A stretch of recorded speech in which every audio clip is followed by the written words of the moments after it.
मी सध्या पुण्याच्या हडपसरच्या भाजी मंडईमध्ये उभा आहे आणि या भाजी मंडईमध्ये आपल्याला मोठ्या प्रमाणात समस्या ज्या आहेत त्या आढळलेल्या आहेत आणि माझ्या पाठीमागं बघू शकता की या भाजी मंडईमध्ये बेकायदेशीरित्या मोठ्या प्रमाणात स्टॉलसुद्धा लावण्यात आलेले आहेत. त्याचबरोबर पार्किंग ज्या भाजी मंडईमध्ये जे पार्किंग आहे ते चुकीच्या पद्धतीने सगळ्या गाड्या पार्क केल्यामुळे या भाजी मंडईमध्ये भाजी खरेदी करण्यासाठी येणाऱ्या नागरिकांना मोठ्या प्रमाणात त्रास होतोय. या सगळ्या विषयी आपण क्रांती शेतकरी संघटनेचे जे नेते आहेत ते शेतकऱ्यांचं काम करतात असे नाना तुपे आहेत. नाना, काय सांगाल? हडपसर भाजी मंडई सध्या अनेक समस्यांच्या चक्रव्यूहात अडकले.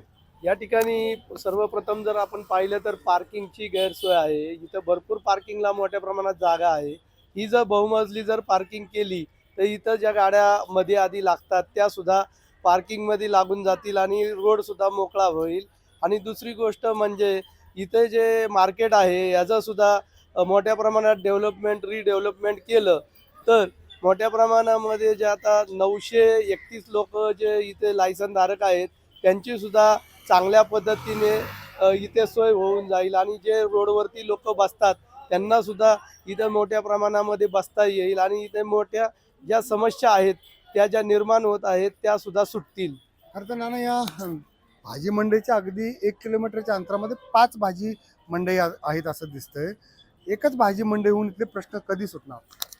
आत्ता मी आपल्या माध्यमातून जे आत्ता महापौर असतील, नगरसेवक असतील, तसेच स्थायी समितीचे जे अध्यक्ष असतील, तसेच महानगरपालिकेचे आयुक्त असतील, त्यांना मी सुचवत आहे की इथं जर रिडेव्हलपमेंट केली तर या ज्या समस्या आहेत लवकरात लवकर सुटतील आणि इथल्या ज्या लोकांना ज्या अडचणी आहेत त्या सुद्धा मार्गी लागतील. कारण आता जर हडपसरमध्ये जर आपण पाहिलं तर मोठ्या प्रमाणामध्ये ट्रॅफिकची समस्या आहे. त्या ट्रॅफिकच्या समस्यामुळे सोलापूर रोड सुद्धा जाम होत आहे.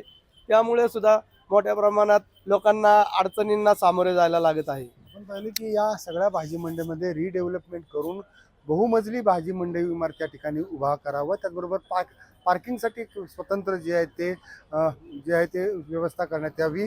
अशी सगळी मागणी जी आहे ती क्रांती शेतकरी संघटनेचे नेते जे की शेतकऱ्यांसाठी काम करतात त्यांनी या ठिकाणी आपल्याशी बोलताना व्यक्त केलेलं आहे. लोकशाहीतून मी चंद्रशेखर भांगे, पुणे. लोकशाही मराठी ऐका, पहा, जागरूक रहा.